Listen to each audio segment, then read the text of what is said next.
అవునులే, ఓడిపోయే వాళ్ళు పందెం అంటే ఇలాగే భయపడతారు. ఏయ్, ఎవరు ఓడిపోయేది? ఛాన్సే లేదు. ఏ పందెమైనా గెలుపే ఇక్కడ. ఆహా, ఎంత గెలుస్తారో మొన్న పందెంలో చూశాం కదా. నేను చేసిన పని చేయలేక ఒక్కబోర్లా పడ్డారు. ఏయ్, అది మాత్రం గుర్తు చేయకు. తింటానని లడ్డూ నోట్లో పెట్టి తినకుండా బయటికి తీసి తొండాడు. ఆటంటే అలా ఆట పట్టించినట్టే ఉంటుంది. మరి తెలివిగా ఆడి గెలవాలి నాలా. ఇంకా మీలో తెలివితేటలున్నాయన్న నమ్మకం మీకుంటే ఈ పందెం గెలవండి చూద్దాం. సరే, ఏ పందెం కాస్తావో కాయ్. ఈసారి గెలిచి పోయినసారి జరిగిన దానికి ప్రతీకారం తీర్చుకుంటా.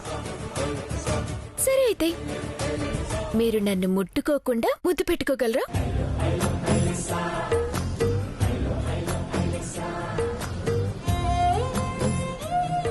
అదెలా సాధ్యం? అస్సలు కుదరదు. ఎందుకు కుదరదు? లక్షణంగా కుదురుతుంది. పోనీ నేను మిమ్మల్ని ముట్టుకోకుండా ముద్దు పెట్టుకోనా? ఏయ్, మతుండే మాట్లాడుతున్నావా? ముట్టుకోకుండా ముద్దెలా అవుతుంది? పెదాలు తాకాలి కదా. నేను పెట్టుకుంటానండి. అవన్నీ మీకెందుకు? ముట్టుకోకుండా ముద్దు పెడితే గెలిచానని ఒప్పుకుంటారా? చెప్పండి, ఒప్పుకుంటారా? ఓకే, ఒప్పుకుంటా. కానీ ఇది మాత్రం జరిగేది కాదు. నువ్వు ఓడిపోతావు.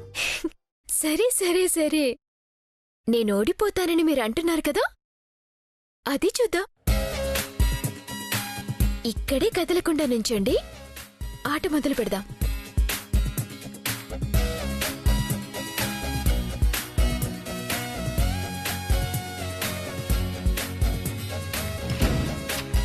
ఓకేనండి, మన ముద్దులాటకి ఎవరూ అడ్డు రాకుండా తలుపు వేశాను. ఇంకా ఆడుకుందామా?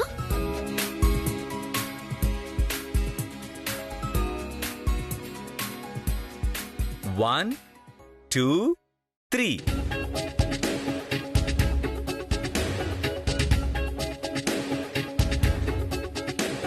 ఆగు. నువ్వు ఓడిపోతే ఏం చేస్తావు చెప్పు.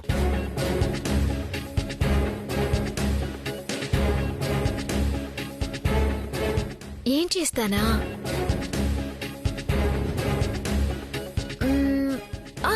ఓడిపోతే నిజంగా ముద్దు పెట్టేనా? ముందు ముట్టుకోకుండా ముద్దు పెట్టు, తర్వాత నిజం ముద్దు గురించి ఆలోచిద్దాం. ఇప్పుడు ఓడిపోతే ఏం చేస్తావు చెప్పు. సరే, మీరు ఓడిపోతే మీరు నాకు అన్నం తినిపించాలి. నేను ఓడిపోతే మీరు ఏ పని చెప్పినా సరే చేస్తాను. తలనొప్పి అంటే నూనె రాస్తా, ఒళ్ళు నొప్పులంటే ఒళ్ళు పడతా, నిద్ర పట్టకపోతే జోల పడతా. అమ్మా వద్దు, అంత సాహసం చేయొద్దు.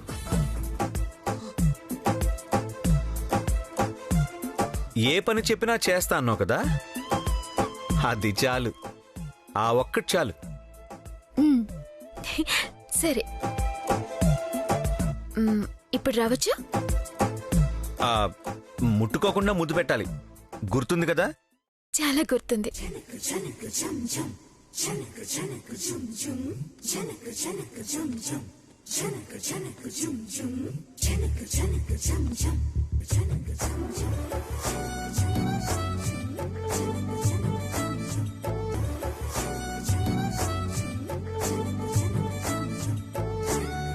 ఆగు.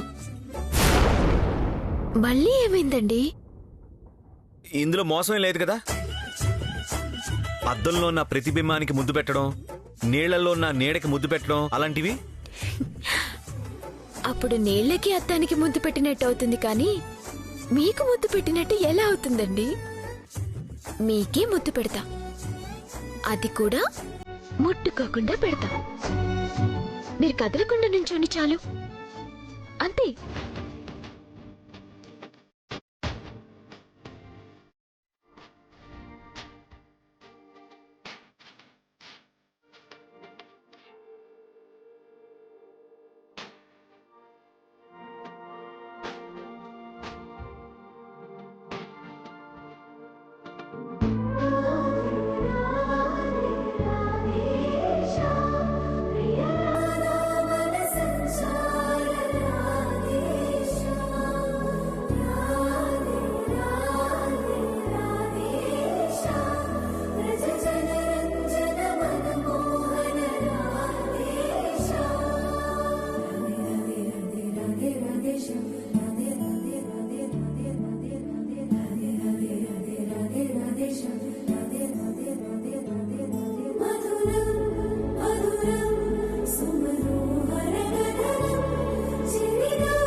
ఏయ్,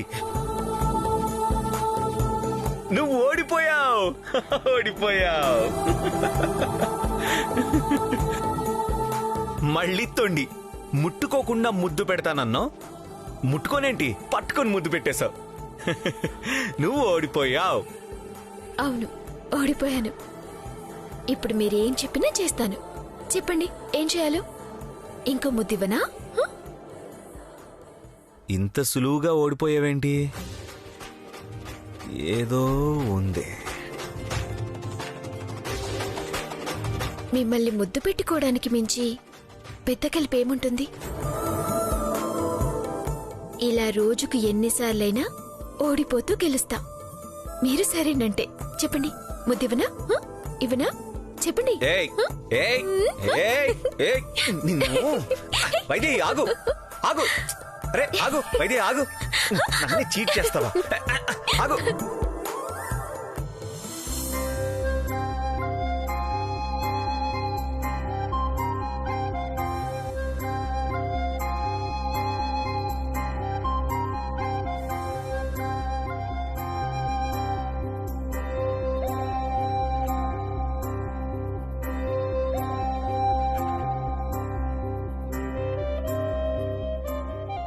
అదే బావగారు జరిగింది. అప్పుడు నా చెల్లెలు దూరం కాకపోయుంటే పరిస్థితి వేరేలా ఉండేది. దూరమైన బంధం దగ్గర కాకపోయున్నా ఇలాగే సాగిపోయి ఉండేది. కాని ఇచ్చిన మాట, మూడు ముళ్ల బంధం నా మేనకోడలి రూపంలో కళ్ల ముందుకొచ్చి నిలబడింది. అయితే మీ నిర్ణయం ఏంటి బావుగారు? చెప్పాను కదా బావుగారు, ఈ సమస్యకి పరిష్కారం మన ఆలోచన పరిధిని దాటిపోయింది. గురువుగారు ఏ పరిష్కారం చెప్తే అదే. ఒకవేళ గురువుగారు ఇద్దరూ భార్యలుగా ఉండాలని చెప్తే? ఆ మాటకి కట్టుబడి ఉండాల్సిందే బావుగారు. ఏం మాట్లాడుతున్నారు బావుగారు? ఏమన్నా అర్థం ఉంది అసలు?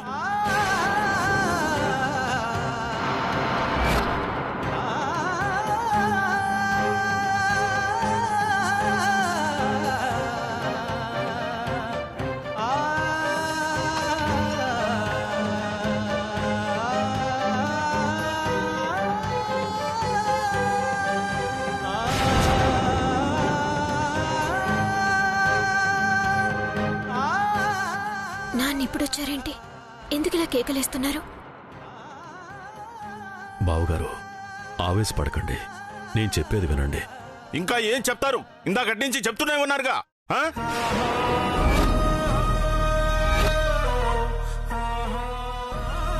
ఫోన్ చేసి ఉన్నపళంగా రమ్మంటే మా బావగారు పిలిచారని ఎంతో సంతోషంగా ఇక్కడికి వచ్చాను. చెప్పేది ఇదా?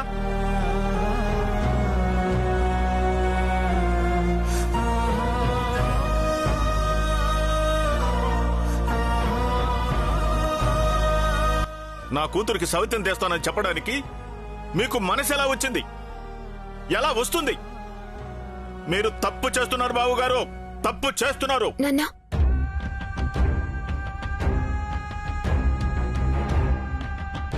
ఇప్పుడు ఇదంతా ఎందుకు మాట్లాడుతున్నారు? రండి చెప్తాను. వదిలో.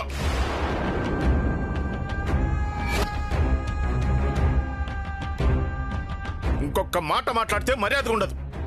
ఏంటి? ఏం జరుగుతుంది ఇక్కడ? అసలు ఇంత జరుగుతున్నా నాతో ఒక్క మాట కూడా ఎందుకు చెప్పలేదు? చెప్పు, ఎందుకు చెప్పలేదు?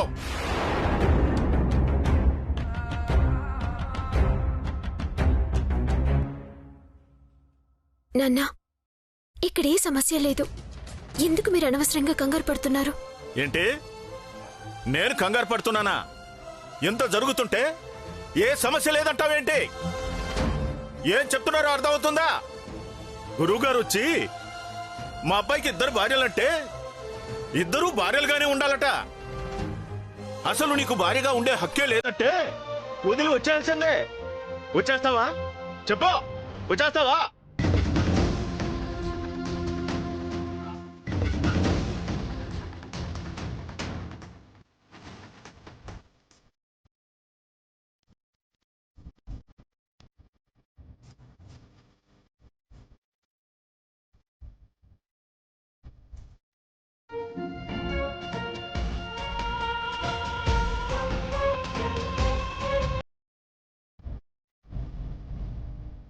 అలా ఏం జరగదు నాన్న, మీరు కంగారు పడుతూ.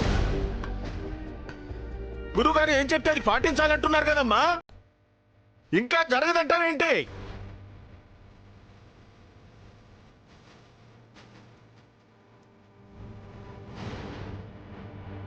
అంతే కదా బావగారు? మీ గురువుగారు వచ్చి నా కూతురు వదిలేయమంటే వదిలేయాల్సిందే కదా.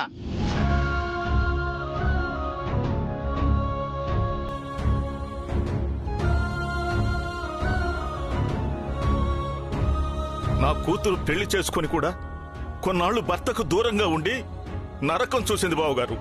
ఇప్పుడే కాస్త కుదుటపడి భర్తతో సంతోషంగా ఉంది అనుకునే లోపే బ్రతుకునే ప్రశ్నార్థకం చేస్తున్నారంటే ఏమనాలి? నా కూతురు జీవితాన్ని నాశనం చేస్తున్నానని నాతోనే చెబుతుంటే ఏం మాట్లాడాలి చెప్పండి?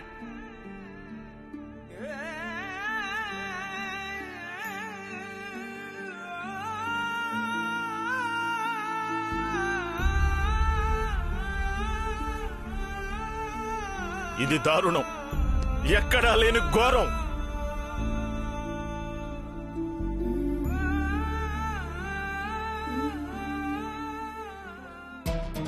ఏంటి గొడవ? ఓ, వాళ్ళ నాన్న వైదేహికి సపోర్ట్ గా వచ్చారన్నమాట. మరి మనకి ఎవ్వరి సపోర్ట్ అవసరం లేదు. మనం తెచ్చిన ఆధారాలు, వాటిని గుడ్డిగా నమ్మిన మామ కాని మామ, ఈ మేనమామే మనకి సపోర్ట్. ఏం మాట్లాడుతున్నారు? ఒక ఆడపిల్ల జీవితాన్ని నాశనం చేసేవాళ్ళలా కనిపిస్తున్నావా? నాశనం కాకపోతే ఇంకా దీన్ని ఏమంటారమ్మా? ఏమంటారు?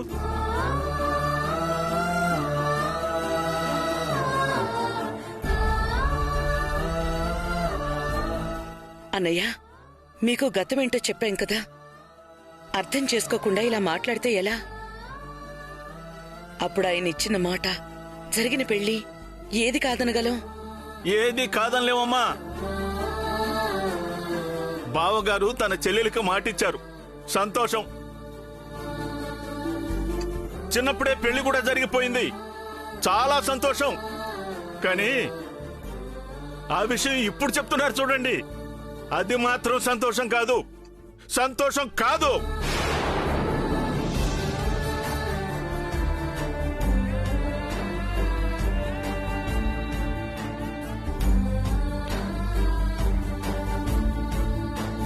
మన సంబంధం కుదరక ముందే మా అబ్బాయికి మేనకోడలతో చిన్నప్పుడే పెళ్ళైపోయిందని చెప్పుంటే అప్పుడు ఈ పెళ్లికి ఒప్పుకునేవాడిని కానేమో.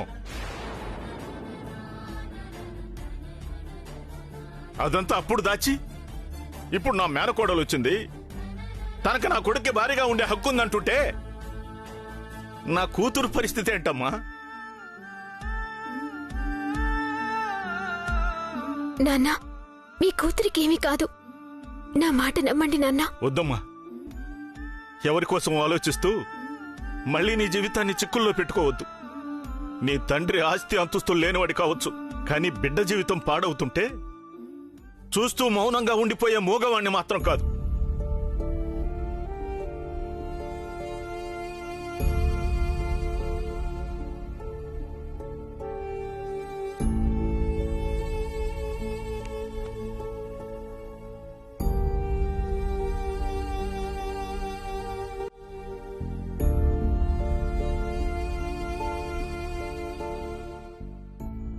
మీరు మాట్లాడరేంటి బాబు? మీకే ఎక్కువ బాధ్యత ఉంది కదా. మీ భార్యకు అన్యాయం జరుగుతుంటే చూస్తూ ఊరుకుంటారా?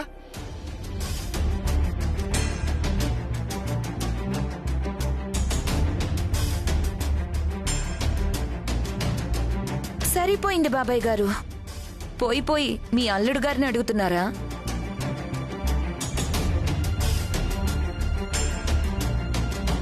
ఈ విషయం తెలిసినప్పటి నుంచి పరిష్కారం ఏంటో తెలియక, ఏ పరిష్కారానికి ఎలా స్పందించాలో తెలియక, ఎవరేం చెప్తారా అని తిరిగి ఆయన మనవైపు చూస్తుంటే ఇక మీకేం చెప్తారు?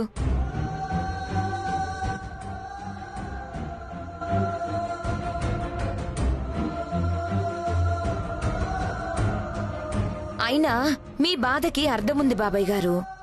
మీ స్థానంలో ఎవ్వరున్నా ఇలాగే స్పందిస్తారు. కానీ జరిగిపోయిన దాన్ని మార్చలేం కదా.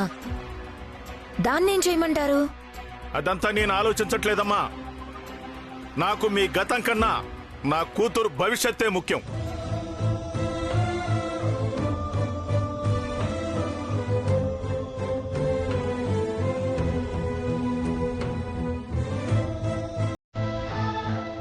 నిజమే బావుగారు, మా గతం మీకు అనవసరం. జరిగిందంతా మీకు ముందే చెప్పుండాల్సిందే, కానీ మేము చెప్పాల్సిన అవసరం లేదనుకున్నాం. ఎందుకంటే నా చెల్లెలు గాని చెల్లెలు కూతురు గాని మళ్ళీ మా జీవితాల్లోకి వస్తుందని ఊహించలేదు. అందుకే చిన్నప్పుడిచ్చిన మాట వాళ్లతోనే పోయిందని మీ సంబంధం కలుపుకున్నాం. కానీ ఇప్పుడు నా మేనకోడలొచ్చింది. వస్తే రానివ్వండి, మీ మేనకోడలుగానే ఉండనివ్వండి. అంతేగాని నా కూతుర్ని సవతిని చేస్తానంటే మాత్రం నేను ఊరుకోను.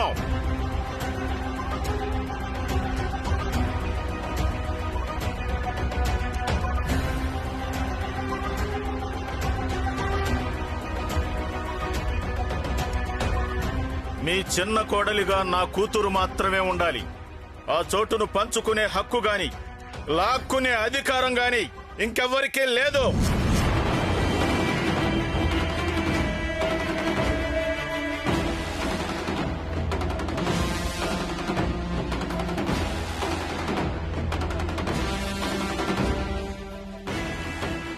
బాబాయ్ గారు, మీరు మరీ ఎక్కువ ఆవేశపడిపోతున్నారు. ఇప్పుడు పెళ్లైన మీ అమ్మాయికే అన్ని హక్కులు ఉన్నాయంటే ఎప్పుడో చిన్నప్పుడు పెళ్లైపోయిన స్రవంతి పరిస్థితి ఏంటి? అంటే తనేమైపోయినా పర్వాలేదన్నమాట.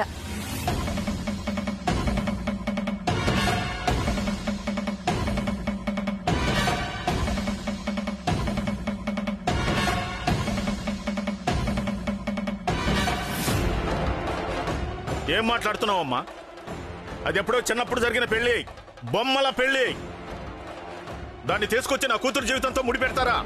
నాన్న, చాలు, మీరిలా రండి. లేదమ్మా, ఈ విషయం ఇప్పుడే తెలుసుకోవాలి. లేకపోతే నీకు జరగబోయే అన్యాయాన్ని ఆ భగవంతుడు కూడా తీర్చలేడు. అయ్యో నాన్న, నాకే అన్యాయం జరగలేదు. నేను మాట్లాడతానంటున్నాను కదా. మావయ్య గారు, అత్తయ్య గారు, నాన్న ఏదో ఆవేశంలో మాట్లాడుతున్నారు. మీరు పట్టించుకోవద్దు. నేను నాన్నతో మాట్లాడతాను.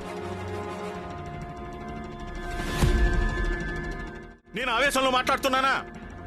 నాన్నగారు, దయచేసి రండి, చెప్తాను. రండి నాన్న.